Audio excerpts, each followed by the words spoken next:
Hi friends, and welcome back to my garden. So I've been thinking long and hard about this front border, and I love it. It really does bring me so much joy. And this is the garden's second season. So for a second season, and half of these beds are brand new, only planted in the first time this spring. So I think that it actually has come a long way and has done beautifully. But I've learned a few things about myself, and so I'm kind of taking note. One of them is that I really don't want to have a high maintenance border out in the front garden. Because basically my high maintenance border that I really enjoy and that I'm able to attend to more closely is in the back garden. And one really is my max. You know, we all have lives. I work full time. We have kids. We have things in our lives. And as much as I love gardening, I love getting out here in the spring. I love being out here in the fall.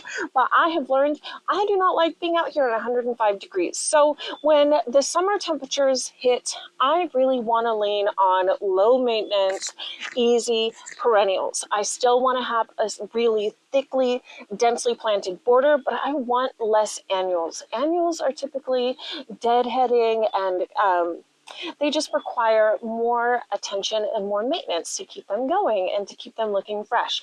And so I'm choosing to spend that time. I'm limiting myself to one high maintenance border, and that is going to be in the back garden. And this is going to be, at least for the summertime months, going to be my low maintenance border. I'm still going to have the spring ephemerals. We're still going to have foxgloves, larkspur. We're going to be having Dame's rocket and Orlea and all of those beautiful spring things, maybe even tulips. I haven't completely decided if I'm doing tulips again this year.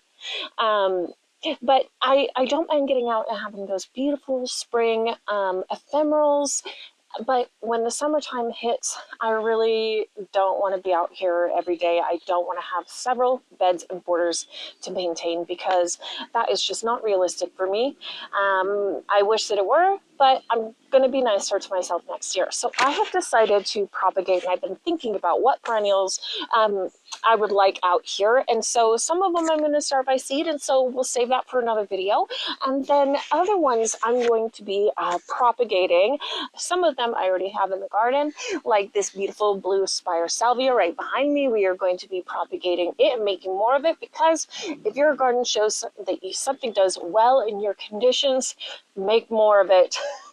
And we're also going to be propagating some white Gara, because white Gara does beautifully here too. And both of these things that I'm mentioning are, I have had them, they grow beautifully, and they are so low maintenance. And the Gara and these blue spires, they come out early in the season. They bloom, bloom, bloom. You can deadhead them or you can leave them. I haven't cut my Gara back at all this year, and I still have tons of blooms on them. The pollinators love them, and so that's what we're going to stick with. I've also picked up some garden phloxes, some kapow phloxes. One of them is a lavender variety, and then I also picked up a white variety. And I'm actually very hopeful for them because they are from the brand Matsuda, and Matsuda's big nursery growing area is just south of us in Sacramento, and I've driven past it many times to see all the beautiful plants out there. So I know anything coming from them is already used to our Central Valley heat, our extreme conditions, and I have good faith that when I buy something like that, it's going to do well here in our garden. So I have those two different kinds of phloxes, the Gara, the spirea, and then we are also going to be doing some cuttings on some dwarf Joe Pye, because I love the Joe Pye. That is a later bloomer, so that comes usually midsummer to late summer, so that takes us through the heat. I love the density. I love the foliage of it even before it blooms. It really does create quite good stature in the garden, and I think that it is just going to be beautiful. And the last thing that we're going to be taking cuttings on today is going to be some moonbeam coreopsis, because I do want some touches of yellows and some beautiful airy wispiness that is going to bring to us in the front of the border in little pockets. So I want lots of these varieties. I want as many as many as I can propagate, that's how many we're going to grow. It's going to be a lot of repetition, so it's going to be a lot of colors repeating themselves throughout the border, and I think that that is going to be super pleasing to the eye. I still want it to be a really dense, really billowy, really bursting with lights. Hopefully there's enough different texture and foliage color and variety of different shapes of flowers and blooms, so that we still have some good pollinator varieties, because we love our pollinators and the birds out here. And so that's what we're going to do, because if we get started now, it is August. That means that we will have plenty of time to root them in and get them planted out for the fall time. And so the fall is a wonderful time to plant. They are not going to put on top growth because these are all perennials. However, so they are going to die back to the ground, and then it's a wonderful time for their root systems to put on growth and to mature a little bit and be ready to come back in the spring and summer as beautiful perennials. So let's work on filling our border as inexpensively as we possibly can with as much beauty as we can pack in. So this blue spire salvia here is just beautiful. It's so low maintenance. The pollinators love it. So I'm going to just look down here for some branches, some new growths that don't necessarily have blooms on them, but if they do have blooms, that's also okay.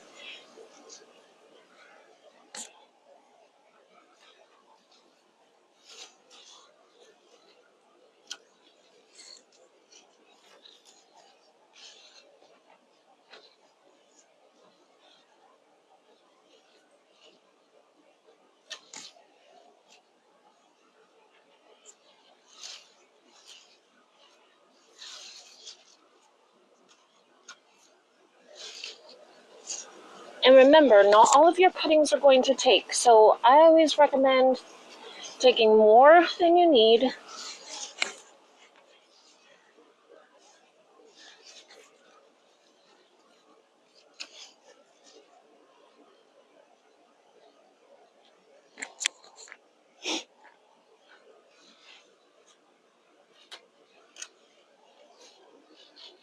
Okay, I think that's a good amount. Now, for this Gara here, there actually isn't a lot of growth at the bottom. So I think what I'm going to do is try to cut off some of these side shoots that have a few leaves that I can pull off.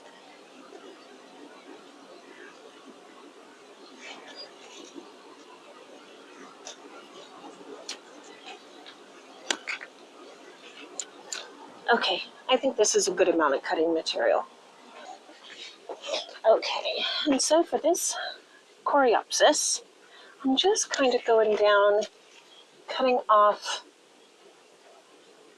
I'm sure that if I cut the top off of this would be a good cutting. Actually, there's probably several good cuttings right here on this one. So I think that I will just take a few more like this. And around the bottom. There we go. I think that's good.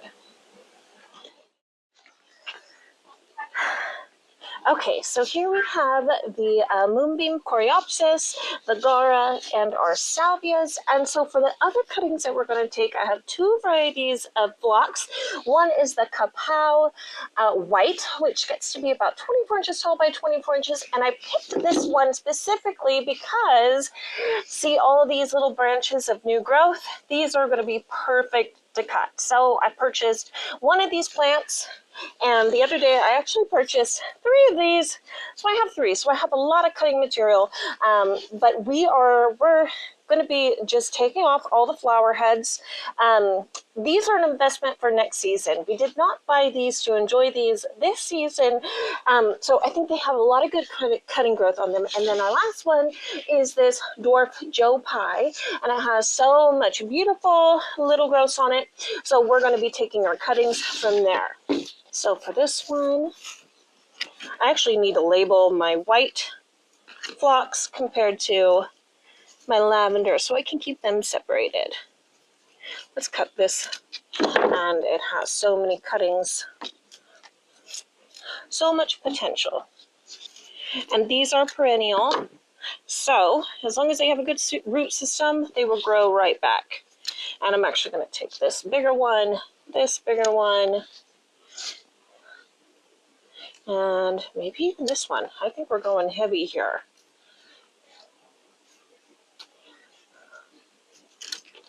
All right, we're going for it. We're just going to do this. Oh, we love phlox. And the white phlox is just wonderful. And hopefully we will have enough material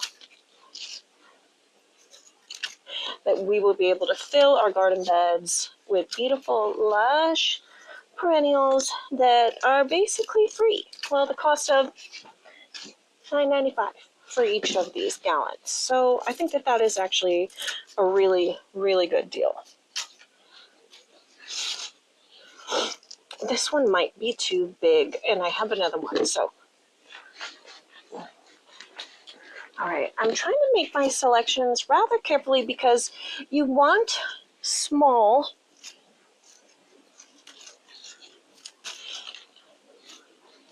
you want thin, newer branches, but you also don't want too thin, too new.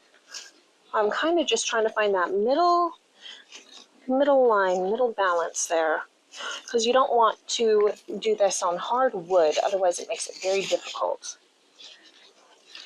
I think that's enough of that one. And I'll put this there. And then for this Joe Pie,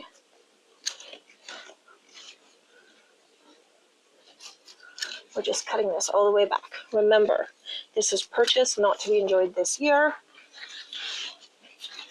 This is purchased with the idea in mind of all the Joe Pies that we can make from this.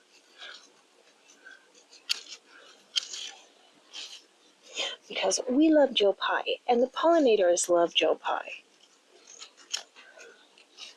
Editor Ashley here, and I realized that when I cut the Joe Pie, you couldn't see what I was doing. It wasn't in the frame, so I have another little piece, and so I cut it off just before a leaf node and snip off the bottom leaves and the second set of leaves. And what I want to leave up here is just a little bit of green leaves. I usually cut these in half and don't really have anything bigger than about this much, because we do not want too much leafy greens for the plant with no roots to support. However, it does still need to photosynthesize to grow and develop root. So it's that careful balance of leaving enough leaves on to photosynthesize to be able to grow your roots, but not leaving enough on to be a burden to your plant. And now it's the race against time to grow roots before this rots and dies. Okay, and so we are making our holes because we don't want to damage our cuttings in the process of putting it down in there.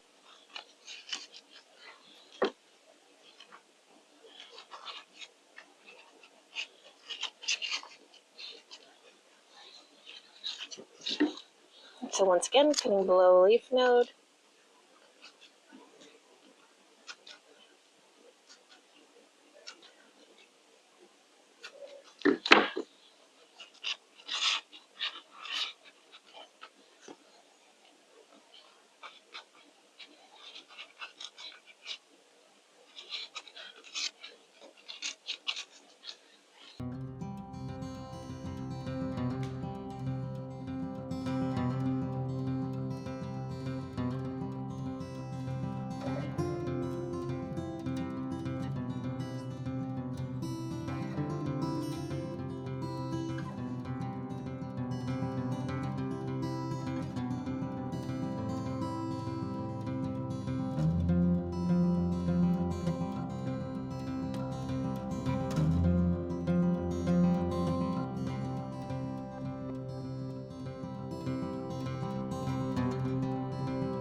Okay, now with the blocks, I'm applying the same concept here, except I'm going to go ahead and cut these flowers off because we don't want the burden of them having to support a flowering system.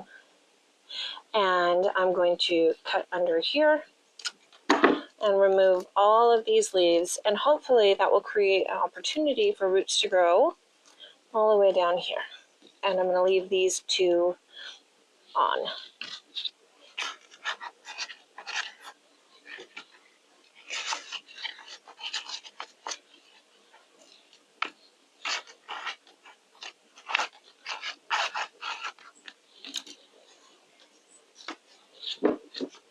And the same thing, I'm cutting all the flowers off.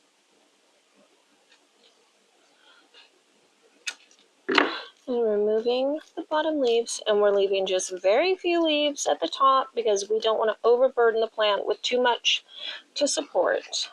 And then we're going right along the edge of the can right here.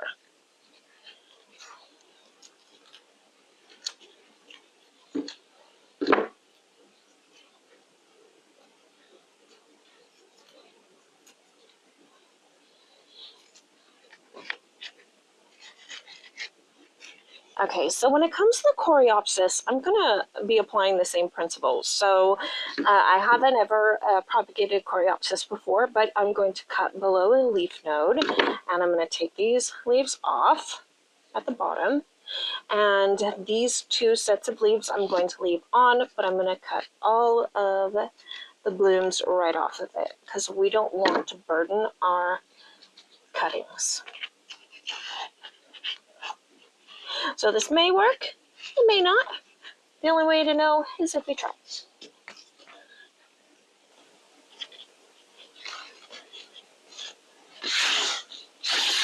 So now, with the guard cuttings, I'm going to cut the flower off, keep those, and let's remove, keeping two sets of leaves. And I'm cutting just beneath a leaf node.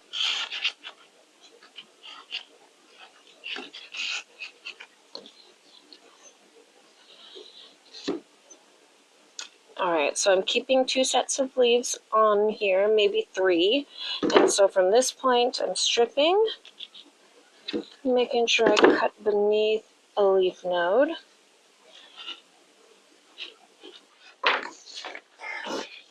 Okay, I didn't realize I wasn't filming when I began cutting my salvias, so I'm just applying the same principle. So I'm cutting just before a leaf node, stripping the bottom leaves. I want at least two leaf nodes to be here and available for root growth, and then I'm cutting off the stem, and we don't need all of this green foliage, so I'm going to be removing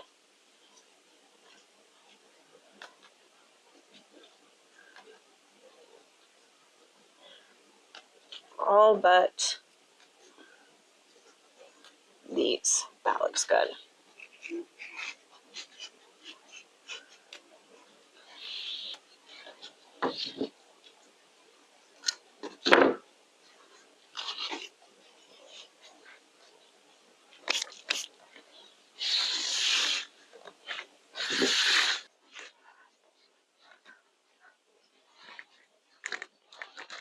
So, I'm pretty proud of us. We got a lot done today, and I'm hoping that most of these take.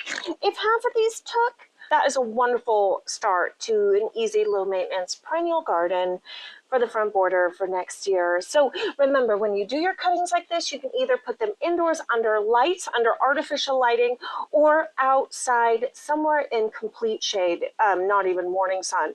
No sun whatsoever on these cuttings until they have rooted in and show you that they are putting on new growth. So when you see new growth come on your plants, that is a good sign that they have rooted in, and then you can start adapting them to part sun to morning sun, and then full sun thereafter. But for the time being, until they've rooted in, keep them in a nice shady spot. They still do need light to photosynthesize, so you want them to be like in a nice shaded area, but just not direct sun. I am going to take these in and put them under my lights, and hopefully we should have a nice little robust garden. This is a perfect time to do them. I encourage you guys to just invest a little bit in plants that maybe you don't already have, or plants that you already have that you know that do well. Do some cuttings on them, and then before you know it, they're rooted and ready to be planted out in the fall. So as always, thank you guys so much for joining me, and I hope you join me next time.